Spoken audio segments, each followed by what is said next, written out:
Planet for July 26th, 2022. Woo, baby, it is hot out there. And if you're really listening to this a little later on Spotify or one of our podcast platforms, maybe it's cooled down a little bit. But if you saw today's topic, there are some hot investment topics for Mega Millions winners out there, but it's not what you think. Look, I'm not going to be able to give you some of the hot stock tips, and quite frankly, that's not the kind of thing that we do. But that being said, speaking of hot, this Mega Millions lottery thing, have you been following it? It's $800 million. Um, that should not be your retirement plan. That should not be your financial plan. But and I'll tell you why. It shouldn't be your retirement plan. It shouldn't be your financial plan because you have a 1 in 302 million chance of winning that lottery. Um, Pretty much the same likelihood, or I guess you're more likely to die from a meteor strike than that too. You might have heard that already. So we don't want that to be. If you do win the lottery, call me. I mean, we'll figure out a way to. I'll clear my calendar. We'll find a way to make it work. You can definitely give me a call. I will not win the lottery because I don't buy a ticket. And that statistics show and studies show that it does make it much less likely. Interestingly enough, though, if you do buy a lottery ticket, and this is not what I'm going to talk about today, but if you do wind up buying a lottery ticket and you do wind up winning, you should know you're going to have a couple of choices. And this is the same thing whether you retire in some cases or whether you decide to uh, to exit a business. You're going to have choices, and some of the choices are going to be: do I take a lump of it up front, or do I take it stretched out over a period of time? Not always a no-brainer. But what I really wanted to talk to you about today, because we could talk about that stuff later, whether it is an exit event or a lottery ticket, is this. We have a vacation coming up, and we're going to be heading to Spain shortly. And by the way, if anybody's ever been to Spain, we're going to be going to Sevilla and Malaga. I'm looking for tips. So if you have any advice for us, places to go, places to eat, how to avoid 109-degree heat, because Spain happens to be going through its own heat wave. A lot of Europe is. In fact, it's probably the hottest temperatures of all times. So bad, in fact, that for the first time ever, they have named a heat wave. Zoe is their heat wave itself. But back to you and back to your portfolio and back to your investments. What does this heat mean for you? So as I was thinking about today's topic itself, I was actually thinking about some specific heat-related investment tips. So maybe not hot investment tips, but heat-related investment tips. So here's the thing. Why is it this hot? And I know this is a controversial topic. Why is the temperatures all of a sudden global warming, whether you believe in it or you don't believe in it, it's hot out there right now. Now, there are folks who don't just want to invest with their dollars, but they want to have an impact on what's happening on the global climate right now. Keep in mind that there are ways to invest intentionally with your dollars. You might decide to use some sort of social investing, ESG investing, or socially responsible investing, SRI. So these heat-related instances, you might decide, I don't want to invest in companies that release carbon emissions. You might decide nothing heat-related, but you might decide I want to make sure that I vote with my dollars and I invest in companies that don't promote certain types of behavior, like gambling or pornography or weapons or anything like that too. So just keep in mind, again, one of these heat-related goals.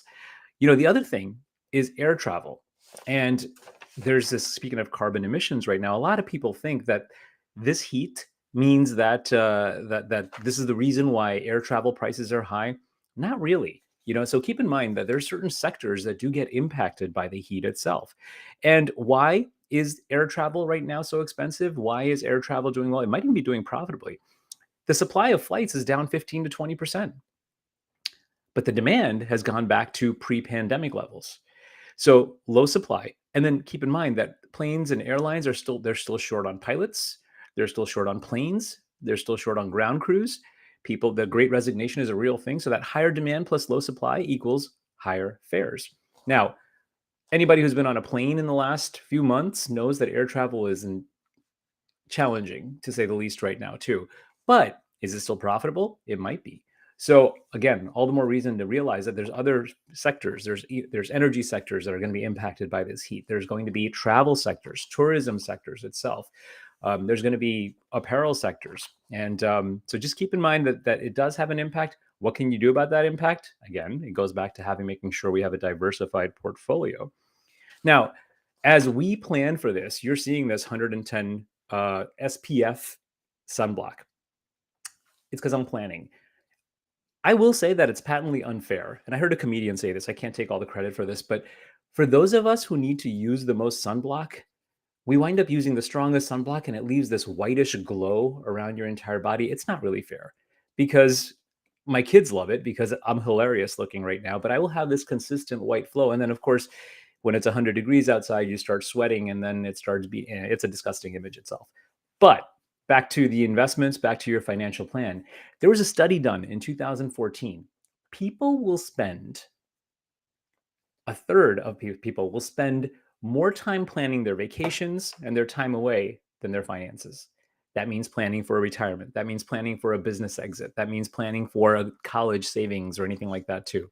A third, one out of every three people will spend more time buying sunblock, shopping on Amazon for clothes or out there shopping or booking their vacations than wondering what's going to happen for them when they're ready to do more traveling and booking. So planning, another hot tip, if you will, another tip if that we're kind of is as you're planning these vacations, and as you're planning this for this time away, just keep in mind there's got to be part of a plan here too, right? So you want to make sure that the investments are in conjunction with your plan and you want to be intentional about it. Nothing wrong with planning the vacation. And speaking of planning, next Tuesday, a week from today, it's going to be super hot at 6 o'clock. In fact, it's going to be like, why do I know that? I don't know that I'm making that up. But I think it would be great if at 6 o'clock Eastern, you registered for this webinar. We're going to include this webinar link in these comments itself. We're going to be talking about what happened over the first half of 2022. I know we're about a month into the second half of 2022. What happened for the first half of 2022? And what are we looking at for the second half? We've still got COVID. It's still out there. We've still got rising interest rates. We've still got inflation, bear markets, recessions, all this sort of stuff to talk about. Fine, I get it. Let's understand what happened and then let's understand what we want to do about it. So the link to that webinar is in the show notes below. So go ahead and click and register. If you're on our email newsletter list, you get first dibs on that. So there's a limited amount of seats there. It is a webinar.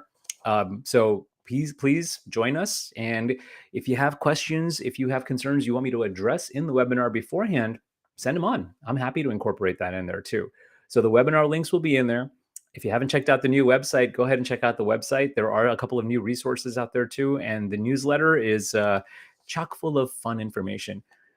All kidding aside, all jokes aside, definitely take care of yourself in this heat. It's kind of crazy out there too. My lawn is dying. Most people's lawns are dying right now too, but that's okay. As long as you're staying healthy and you're staying safe, that's key. If you need anything, not even financial, investment, tax, legal related, if you just need anything, reach out to us. We just make sure you're safe. And if you have an elderly person in your life, somebody who's a little more susceptible to some sort of, make sure you're checking in on them, make sure they're okay, because that's when you hear horrible things happening as well too. And next Tuesday, hopefully I'll see you in the morning for a few minutes, and then I'll see you in the afternoon so you can start and end your day with me. So 6 p.m. next week. I'm Neil Shah with Shah Planet. Stay safe, stay well, enjoy your summer. And lastly, again, if you do have any Spain tips for me, Sevilla and Malaga, please reach out to me. All right, talk to you soon.